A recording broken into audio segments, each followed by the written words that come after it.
हाय दोस्तों, आपका पुनः एक बार हमारे एके अनिल सर चैनल में स्वागत है। तो दोस्तों, जैसा कि आप जानते हैं कि हम साइंस की सीरीज चला रहे हैं एमसीक्यू की, तो उसी कड़ी में हम आज आगे बढ़ते हुए जो हमारी बायोलॉजी के क्वेश्चन हैं एमसीक्यू, उन्हीं को हम आज पढ़ाएंगे और जो कि बेहद ही आपके लिए इम्पॉर्टेंट है, क्योंकि आप जानते हैं कि 20 क्वेश्चन आपके पेपर में क्या आते हैं, एमसीक्यू के आते हैं। इसीलिए हम आपको बार बार बता रहे हैं कि ये बहुत ही इम्पॉर्टेंट है। आज इस चैप्टर का समाप्त हो जाएगा, इसके बाद हम इसकी थ्योरी पढ़ाएंगे। तो चलते हैं, हम ज़्यादा देर नहीं करते, अपने वीडियो को स्टार्ट करते हैं।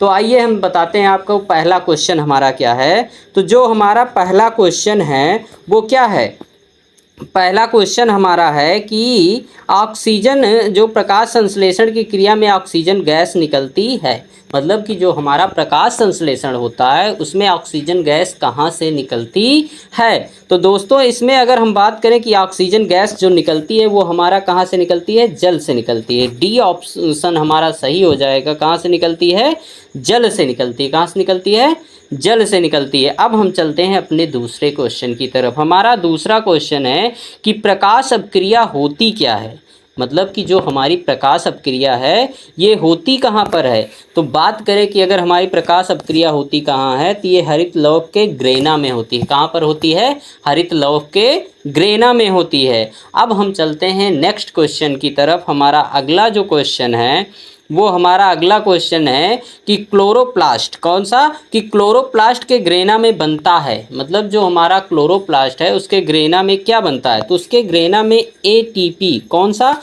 एटीपी तथा NADP.2H बनता है। एटीपी का मतलब एडेनोसिन ट्राइफॉस्फेट, ये माइटोकॉन्ड्रिया से बनता है जो कि हमें ऊर्जा देता है। दोस्तों, अगले क्वेश्चन की तरफ अगर हम बढ़ें तो अगला क्वेश्चन जो है हमारा ये है कि हरित लौह के स्ट्रोमा में कौन सी क्रिया होती, कहाँ पर, हरित लौह के स्ट्रोमा। अभी हमने पढ़ा कि ग्रेना में प्रकाशीय क्रिया होती है और हरित लौह के स्ट्रोमा में जो है हमारी अप्रकाशीय क्रिया होगी। कौन सी क्रिया होगी, अप्रकाशीय अभिक्रिया होगी।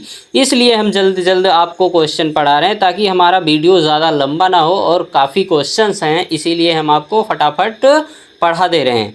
अगला क्वेश्चन है कि पादपों में वायु प्रदूषण कम करने वाली प्रक्रिया है। अगर हम बात करें कि हमें पादप जो हैं, मतलब पौधे जो हैं, उनमें वायु प्रदूषण कम करना है तो वो कौन सी प्रक्रिया होगी, तो हमारी प्रक्रिया होगी प्रकाश संश्लेषण। कौन सी प्रक्रिया होने वाली है, प्रकाश संश्लेषण होगी। अब हम चलते हैं नेक्स्ट क्वेश्चन की ओर। आगे कह रहा है कि पायरुवेट के विखंडन से यह कार्बन डाइऑक्साइड जल तथा ऊर्जा देता है और यह क्रिया होती है, मतलब जब पायरुवेट का विखंडन होता है, मतलब विखंडन का मतलब होता है टूटना। जब यह टूटता है तो इसमें से कार्बन डाइऑक्साइड, जल तथा ऊर्जा और क्या निकलती है, ऊर्जा निकलती है। और यह क्रिया कहलाती क्या है, तो यह क्रिया आपकी कहलाएगी, क्या कहलाएगी, हरित लौह के ग्रेना में होती है। ये क्रिया कहाँ पर होती है आपकी, हरित लौह के ग्रेना में होती है। अब हम चलते हैं नेक्स्ट क्वेश्चन की ओर। हमारा अगला क्वेश्चन है कि जो हमारे स्वपोषी पोषण के लिए आवश्यक क्या है, मतलब कि स्वपोषी का मतलब होता है वे जीव या जंतु जो अपना भोजन क्या करते हैं, स्वयं बनाते हैं। तो आप जानते हैं इस पृथ्वी पर स्वयं बनाने वाले बस एक ही जीव हैं, या कहें हम प्रकृति है, हमारी पेड़ पौधे हैं, जो क्या करते हैं, अपना भोजन स्वयं बनाते हैं। और इस दुनिया में कोई नहीं ऐसा है जो अपना भोजन स्वयं बनाता हो। तो उसके लिए हम जानते हैं कि कार्बन डाइऑक्साइड, क्लोरोफिल और सूर्य का प्रकाश, इन सब की आवश्यकता होती है, क्योंकि इन्हीं से पौधे अपना भोजन क्या करते हैं, बनाते हैं। तो उपरयुक्त इसमें का ऑप्शन क्या हो जाएगा, सभी हो जाएंगे। क्या हो जाएंगे, सभी। अगला क्वेश्चन है कि हमारी जो आहार नाल है, क्या है, आहार नाल की सी आकार की संरचना क्या होती है, मतलब जो हमारी आहार नाल है उसमें सी आकार की जो संरचना पाई जाती है उसे हम कहते क्या हैं, तो उसे हम कहते हैं ग्रहणी। क्या कहते हैं, ग्रहणी। ऑप्शन हमारा बी सही हो जाएगा। अब हम चलेंगे नेक्स्ट क्वेश्चन की ओर। 9वां हमारा क्वेश्चन है कि शुद्ध रुधिर को शरीर के विभिन्न भागों में कौन ले जाता है, मतलब जो हमारे शरीर में शुद्ध रुधिर बहता है वो हमारे हाथ में, पैर में और फेफड़ों में यहाँ पर कौन ले जाती है, मतलब कौन सी धमनी है जो ले जाती है, तो उसका नाम है हमारी महाधमनी। क्या कौन ले जाती है? महाधमनी है, ये शुद्ध रुधिर प्रवाहित करती है। अब हम चलते हैं क्वेश्चन नंबर 10 की तरफ। क्वेश्चन नंबर हमारा 10 है, वह कौन सी शिरा है जिसमें शुद्ध रुधिर प्रवाहित होता है? अभी तक हमने धमनी की बात की थी, अब हमारा क्वेश्चन आ गया शिरा, क्योंकि सारी शिराओं में शुद्ध रक्त बहता है, मात्र एक हमारी ऐसी शिरा है जिसमें क्या होता है? शुद्ध रक्त बहता है। तो उस शिरा का नाम क्या है? उस शिरा का हमारा नाम हो जाएगा पल्मोनरी शिरा। कौन सी शिरा हो जाएगी हमारी? पल्मोनरी शिरा। अब हम चलते हैं नेक्स्ट क्वेश्चन के तरफ, और हमारा एकदम सरल सा 12 नंबर का क्वेश्चन है कि रुधिर के कितने समूह होते हैं? अगर हम बात करें कि रुधिर के कितने समूह होते हैं, तो आप जानते हैं कि रुधिर के कितने समूह होते हैं? 4 समूह होते हैं। कितने होते हैं? 4 समूह होते हैं। कौन कौन से? ए होता है आपका, और ए बी होता है, और आपका कौन सा होता है? ए बी हो गया, और बी हो गया, और ओ हो गया। कौन सा हो गया? ओ। मतलब हमारे अंदर 4 प्रकार के क्या पाए जाते हैं? रुधिर के वर्ग पाए जाते हैं। मतलब कोई भी इंसान हो उसमें यही चारों में से एक होता है। अब हम चलते हैं नेक्स्ट क्वेश्चन की ओर। हमारा अगला क्वेश्चन है कि लाल रक्त का जो हमारा ब्लड होता है, वो लाल रक्त किस पदार्थ की उपस्थिति के कारण, मतलब हमारे ब्लड मतलब खून जो होता है वो किस पदार्थ के कारण कैसा होता है? लाल दिखाई देता है। तो इसका आपका आंसर हो जाएगा हीम के कारण। किसके कारण? हीम के कारण होता है। किसके कारण होता है? हीम। अब हम चलते हैं नेक्स्ट क्वेश्चन, 13 नंबर क्वेश्चन। हमारा 13 नंबर क्वेश्चन है कि लसिका में नहीं पाई जाती है, जो हमारी बॉडी में लसिका पाई जाती है उसमें क्या नहीं पाया जाता? 4 ऑप्शन है हमारे। कौन कौन से? लाल रुधिर कणिकाएं, लिम्फोसाइट, श्वेत रुधिराणु और उत्सर्जी पदार्थ। कौन से? लाल रुधिर कणिकाएं, लिम्फोसाइट और श्वेत रुधिराणु और उत्सर्जी। तो इसमें हमारा जो ऑप्शन सही है वो ए ऑप्शन सही है। लाल रुधिर कणिकाएं जो हैं लसिका में नहीं पाई जाती है। क्या होता है? लाल रुधिर कणिकाएं लसिका में नहीं पाई जाती हैं। अब हम क्वेश्चन नंबर 15 की तरफ बढ़ते हैं। 15 क्वेश्चन कह रहा है कि पौधों में पत्तियों तक जल एवं खनिज लवण स्थानांतरित होते हैं।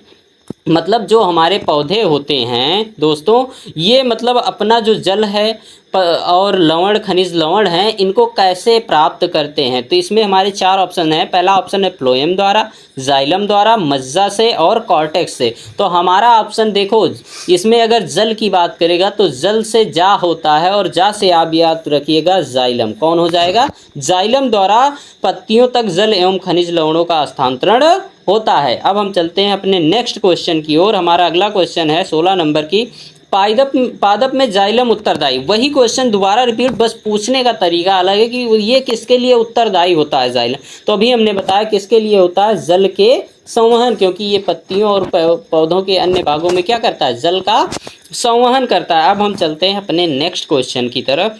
हमारा नेक्स्ट क्वेश्चन है, जाइलम तो हो गया, अब आती है बारी फ्लोएम की। फ्लोएम द्वारा भोजन का स्थानांतरण होता है। मतलब जो फ्लोएम होता है ये पौधों में भोजन का स्थानांतरण, मतलब एक स्थान से दूसरे स्थान पर ले जाता है। आप जानते हैं कि फ्लोएम क्या करता है? जो पत्तियों में भोजन हमारा बना होता है कार्बोहाइड्रेट्स के रूप में, उसी को क्या करता है? स्थानांतरित करता है। तो ये किसके रूप में स्थानांतरित करेगा? तो ये हमारा करेगा सुक्रोज के रूप में। किसके रूप में? सुक्रोज के रूप में स्थानांतरित करता है। आगे हम चलते हैं क्वेश्चन नंबर 18 में कि पौधों में भोजन का स्थानांतरण होता है। अभी हम इससे जस्ट पहले पढ़े हैं कि पौधों में भोजन का स्थानांतरण किसके द्वारा होता है? फ्लोएम के द्वारा। किसके द्वारा होता है?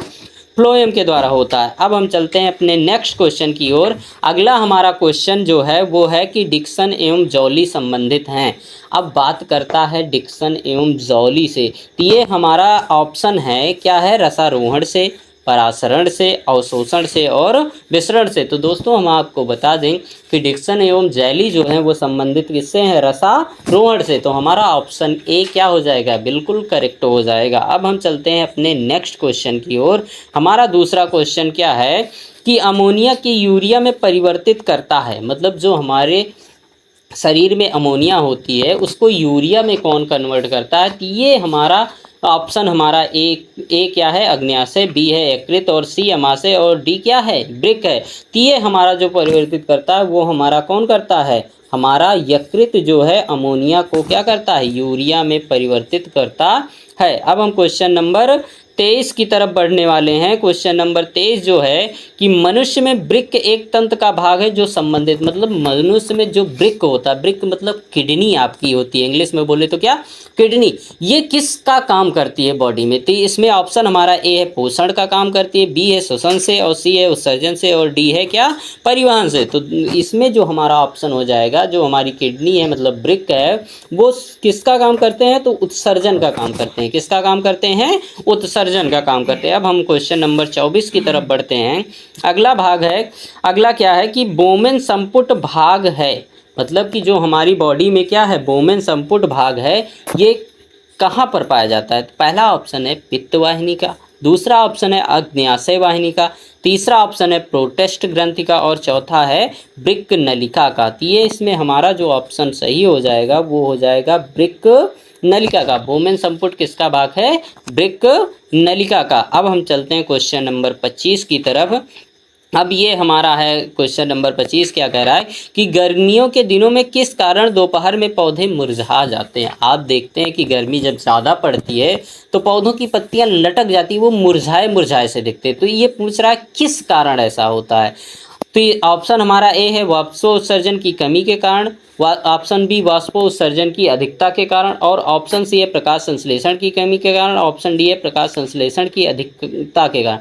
तो दोस्तों हम बता दें कि जब क्या होता है, पौधे वाष्पोत्सर्जन होता क्या है, जब पौधे क्या होता है, पृथ्वी से अधिक मात्रा में जल का अवशोषण कर लेते हैं, और क्या होता है, पौधों में जल ज़्यादा हो जाता है, तो पौधे वाष्पोत्सर्जन के द्वारा ही जल को क्या करते हैं, अपने शरीर से बाहर करते हैं। इसी प्रक्रिया को हम क्या कहते हैं, वाष्पोत्सर्जन कहते हैं। अब वाष्पोत्सर्जन इसमें पूछ रहा है कि गर्मियों के दिनों में दोपहर के कारण पौधे क्यों मुरझा जाते हैं? जब भाई सीधी सी बात है कि जब हमारे पेड़ से क्या होगा, पौधे से पानी ज़्यादा अधिक मात्रा में निकल जाएगा तो क्या हो जाएगा, पौधे मुरझाना स्टार्ट हो जाए। तो इसमें हमारा जो है ऑप्शन क्या हो जाएगा, बी बिल्कुल सही हो जाएगा कि वाष्पोत्सर्जन की अधिकता के कारण क्या होता है, पौधे मुरझा जाते हैं। अब हम चलते हैं क्वेश्चन नंबर 26 की तरफ। क्वेश्चन नंबर 26 फिर वही क्वेश्चन आ गया जो हम अभी शुरू में पढ़ के आए, बस पूछने का तरीका। हालांकि पादपों में जाइलम का कार्य क्या होता है, कि वर्क पूछ रहा है कि इसका कार्य क्या होता है। तो हमने आपको बताया था कि जाइलम का जो कार्य है वो जा से याद रखिएगा किसका, जल का संवहन करता है। किसका संवहन करता है, जल का संवहन करता है। अब क्वेश्चन नंबर 27 हमसे पूछ रहा है कोशिकीय प्रक्रमों में ऊर्जा मुद्रा है। क्या कह रहा है कि जो हमारे कोशिकीय प्रक्रमों में हैं उसमें ऊर्जा मुद्रा क्या है? तो कौन सी कोशिकीय प्रक्रमों में ऊर्जा मुद्रा हमारी क्या है? तो ये हमारी क्या है, एटीपी। एटीपी का मतलब होता है एडेनोसिन ट्राईफॉस्फेट। इसका फुल फॉर्म याद रखना, आपसे एग्जाम में पूछ सकता है कि एटीपी का फुल फॉर्म क्या होता है। तो एटीपी का फुल फॉर्म होता है एडेनोसिन ट्राईफॉस्फेट। ठीक है, अब हम चलते हैं अपने क्वेश्चन नंबर 28 की तरफ। अब ये क्वेश्चन हमारा पूछ रहा है कि जो हमारा पित्त रस है, मतलब बाइल जूस है, ये स्रावित कहाँ से, निकलता कहाँ? स्रावित का मतलब होता है निकलता कहाँ है। पहला ऑप्शन है पित्ताशय से, दूसरा ऑप्शन है यकृत से, तीसरा ऑप्शन है अग्न्याशय से, और चौथा ऑप्शन हमारा कहाँ है, अमाशय से। तो दोस्तों हम आपको बता दें कि जो हमारा बाइल जूस है ये हमारे कहाँ से निकलता है, यकृत से निकलता है। कहाँ से निकलता है, यकृत से। कुछ लोग होंगे कि पित्त रस से पित्ताशय में लगा दे, लेकिन आप लोग बिल्कुल भी कंफ्यूज ना होइएगा, ये हमारा कहाँ से निकलता है, यकृत से निकलता है। अब हम चलते हैं क्वेश्चन नंबर 29 की तरफ। अब पूछ रहा है कि जल में घुलनशील विटामिन कौन से हैं, मतलब जो जल में घुलते हैं उसमें से विटामिन कौन से? आपके ऑप्शन है option A, option D, option C मतलब के, ऑप्शन डी मतलब सी। तो हमने आपको बताया था कि हमारे जो जल में घुलनशील विटामिन हैं वो कौन से हैं, बी और सी। कौन से हैं, बी और सी। मतलब ये हमारे कहाँ पर घुलते हैं, आपके जल में घुलनशील विटामिन होते हैं। कहाँ पर घुलते हैं, जल में घुलते हैं। तो हमारा जो इसमें आप ऑप्शन देखेंगे कौन सा दिख रहा है, तो हमारा सी जो विटामिन सी है, ऑप्शन नंबर मतलब कि डी है, वो हमारा बिल्कुल क्या हो जाएगा, करेक्ट हो जाएगा। और वसा की बात करें तो उसमें ए डी ई के ये सब वसा में घुलते हैं। अब हम क्वेश्चन नंबर किसके 30 की तरफ चलते हैं। 30 में हमारा क्वेश्चन पूछा गया एटीपी तथा NADP.2H, एटीपी तथा NADP.2H का निर्माण कहाँ होता है? क्या पूछ रहा है, का निर्माण कहाँ पर होता है? तो इसका निर्माण आपका कहाँ पर हो जाएगा, क्लोरो क्लोरोप्लास्ट में होगा। कहाँ पर होगा? क्लोरोप्लास्ट में होगा। अगला हमारा 31 नंबर का क्वेश्चन है, केवल न्यूक्लिक अम्ल तथा प्रोटीन्स के बने होते हैं। अब पूछ रहा है कि न्यूक्लिक अम्ल और प्रोटीन के कौन बने हैं? हमारा ऑप्शन ए है जीवाणु, ऑप्शन बी है क्लोरोप्लास्ट, ऑप्शन सी है विषाणु और ऑप्शन डी क्या है? प्रयांश। तो इसमें हमारा जो ऑप्शन हो जाएगा वो हो जाएगा विषाणु जो हैं वो क्या हैं, क्या होते हैं?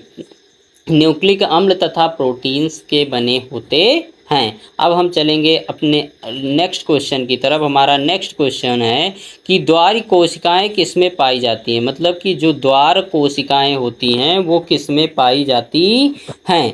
मतलब कि हमारी जो द्वार कोशिकाएं हैं वो किसमें पाई जाती हैं? तो हमारे ऑप्शन क्या हैं? ऑप्शन ए है जड़ों में, ऑप्शन बी है रंध्रों में, ऑप्शन सी है वात रंध्रों में, ऑप्शन डी है उपरोक्त सभी। तो ये देखो इसमें पूछ रहा है कि द्वार कोशिकाएं, तो लोग क्या करते हैं कि ऑप्शन जैसे ही उपरोक्त सभी दिखता है उस पर टिक कर देते हैं। तो ये आपकी गलत चॉइस है। जो अब आपको ना पता रहे तो हो सकता है तब आप तुक्का लगा सकते हैं, लेकिन इसमें हमें पता होना चाहिए कि ये हमारा कहाँ पर पाया जाता है? रंध्रों में पाई जाती है। द्वार कोशिकाएं कहाँ पर पाई जाती हैं? रंध्रों में पाई जाती। अब हम चलते हैं यहीं तक। देखिए दोस्तों, हमारा जो क्वेश्चन था 33 क्वेश्चन हमारे पूरे कंप्लीट हो गए हैं।